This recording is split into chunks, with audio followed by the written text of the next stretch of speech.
Hello po! Ngayon po ay titikman na natin yung ating siopaw. Ayan. So, mainit-init pa siya. At malambot po siya. Ayan ang... Ayan. Ayan po yung ating siopaw.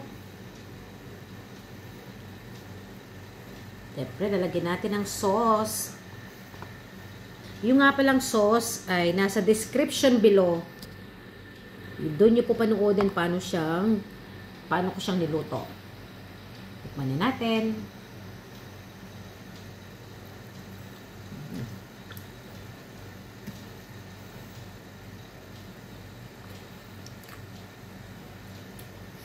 Thank you. Ayan po yung ating 2 kg of breast chicken. Pakukuluan natin, lalagain na natin. At naglagay tayo ng 2 teaspoons of iodized salt. Tatakpan po natin. At dito po ay tapos na po yung 30 minutes. So, iahaw natin dyan. Lalagay po natin sa ating strainer. At palalamigin natin. At pagka malamig na ay hihimay-himay na po natin yung ating breast chicken. Katulad nito. At ayan po, tapos na. Super bilis lang po yan. So, mag-i-start na po tayong magluto. Medyo mainit na po yung ating lutuan dyan. Maglalagay po tayo ng mga 6 tablespoons of cooking oil. Then, ilalagay na po natin yung ating 10 cloves of minced garlic. Mahina po yung apoy natin dyan para hindi masusunog yung ating garlic. At i-light brown lang po natin yung ating garlic. Halo-haloin natin. After that, yung ating 2 medium na onions. Ayan na maliliit yung hiwa. At palalambutin natin yung ating onion dyan. Ayan. At syempre, halo-haloin natin. At okay na po yan. Ngayon naman po ay ilalagay na po natin yung ating shred na breast chicken. So, gigisa po natin yan. Paghalo-haloin lang natin. After that, maglalagay na po tayo ng 1 cup of soy sauce. Then, yung ating 6 tablespoons of hoisin sauce. Kung wala po tayong hoisin sauce, pwede tayong gumamit ng oyster sauce or soy sauce na din. Pwede naman yan. Haluin ulit. And then, naglagay po tayo ng 7 cups of water kasi palalambutin na natin. And then, yung ating 4 pieces of star anise. Yan. Pampasarap po yan. Nakakadagdag po siya ng sarap yung star anise. And then, cover natin. Lulutuin na natin ng mga 30 to 40 minutes. And then, after that, 40 minutes, maglalagay na po na tayo ng brown sugar at nabubulol ako. Ayan yung 1 cup brown sugar. And then, nag-add po ako ng 4 tablespoons of hoisin sauce. Gusto ko medyo mas dark pa yung kulay ng ating chicken asado. Pwedeng oyster sauce or soy sauce. Depende kung anong meron po tayo. Then, hahaluin. Naglagay din po ako ng pepper dyan. Haluluin. Tatakpan ulit ng mga 15 minutes. Mas maganda malambot po talaga yung chicken natin dito. And then, after that, lalagay na po natin yung ating 6 tablespoons of cornstarch. Palalaputin po natin. Malambot na po dyan yung ating chicken. At haluhuli natin mga 5 minutes. Nasa medium heat hanggang lapot na po yung ating filling. Filling, nothing more than filling. So, ayan po, malamig na po. Palalamigin pa natin yan bago natin ilagay sa siopaw.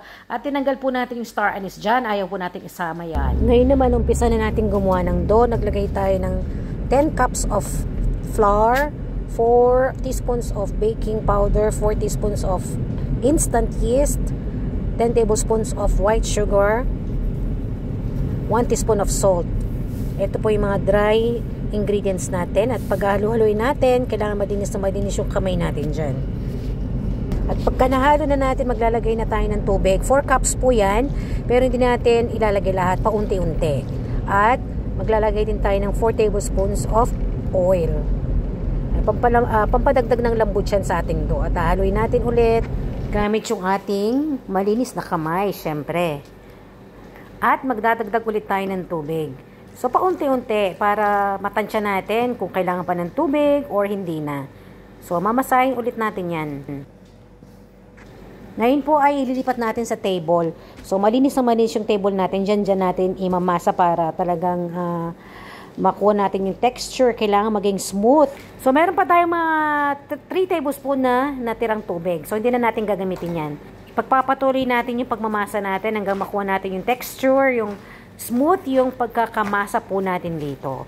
Kailangan huwag natin titigilan. Yan, okay na po yung ating dough. So, smooth na po ang pagkakamasa natin.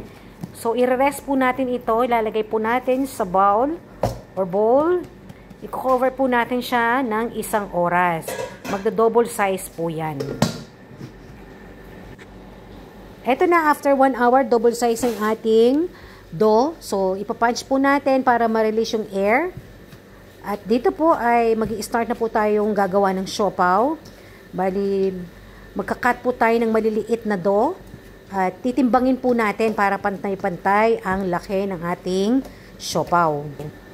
Ito yung mga ilalagay natin sa siopaw. Meron tayong chicken asado, boiled eggs na nakat na natin.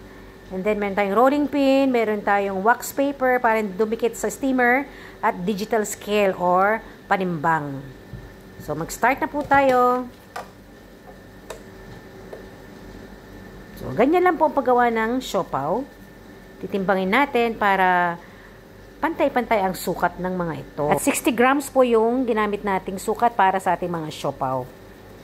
So, hindi na po ako gumamit ng rolling pin kasi maganda yung kakagawa ng dough natin. At kailangan po yung dough natin, i-cover po natin ng ganyan para hindi po nagda-dry.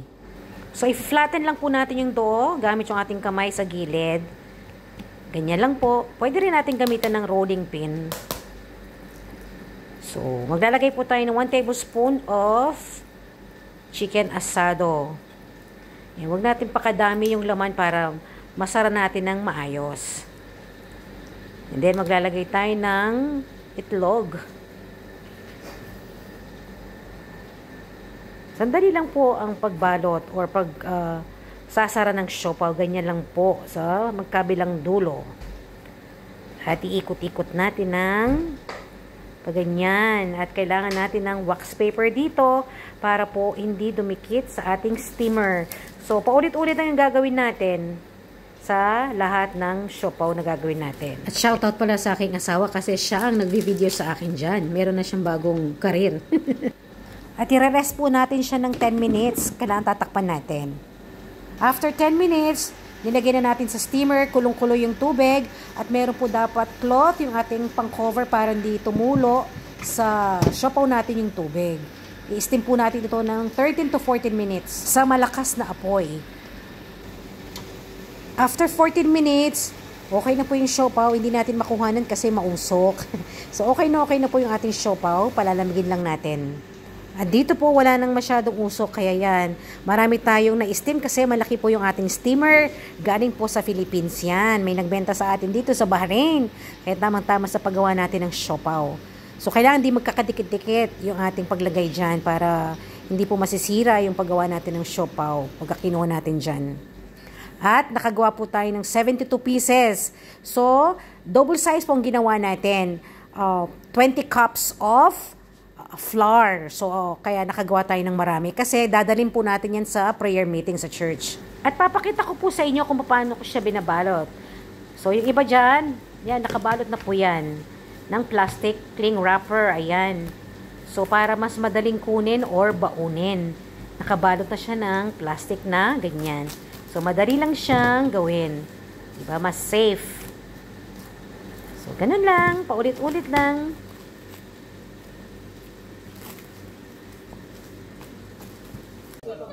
At kainan na po tayo dito ng siopaw.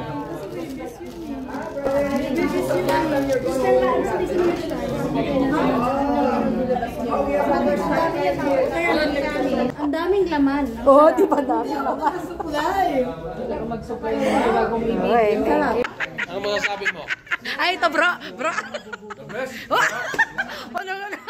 Pagpasensya nyo na po yung aking tawang malakas, hindi ko po mapigilan. Again po, maraming salamat at pwede nyo pong itry itong gawin. God bless!